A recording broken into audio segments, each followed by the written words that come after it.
22 overs ఒక జస్ప్రీత్ బుమ్రా జడేజాతో కలిసి ఒక పార్ట్నర్షిప్ నిర్మించాడు.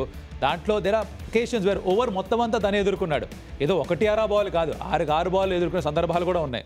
అబ్సల్యూట్లీ. ఇంకోటి ఏంటంటే there is nothing happening off the wicket. కనుక చూస్తే బాల్ సాఫ్ట్ అయింది. ఇందాక పదే మనం మాట్లాడుతున్నాం. పెద్ద డేంజర్ పిచ్లో ఏం లేదు. బౌలర్స్ గొప్ప బౌలర్స్ ఉన్నా కూడా వాళ్ళు ఏం చేయలేకపోతున్నారు.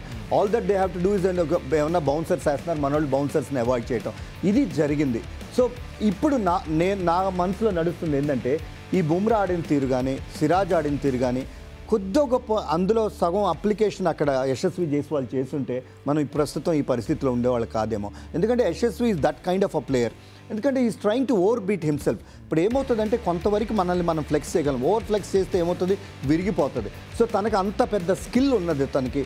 సో ఆ స్కిల్ని ఎలా పర్ఫార్మెన్స్ కింద కన్వర్ట్ చేసుకోవాలో టాప్ ఆర్డర్ బ్యాట్స్మెన్ తప్పకుండా ఆలోచించాలి. Some contribution from Yashasvi Jaiswal. అడపదడప ఎప్పుడు 100 కొట్టే టైప్ ప్లేయర్ కాదు. Is full of talent, abundant talent ఉన్నది. కొన్నిసార్లు టాలెంట్ ప్లెంటీ ఉన్నప్పుడు కూడా ఇదే ప్రాబ్లం అవుతుందేమో. So he needs to apply. ఎందుకంటే ఓపెనర్స్ కనుక మంచి స్టార్ట్ ఇచ్చుంటే ఇలాంటి స్కోర్స్ వీఆర్ ఓన్లీ చేసింగ్ 180, 190 మంచి స్టార్ట్ లభించుంటే సగం మ్యాచ్ అక్కడే అయిపోయింది. నిజమే.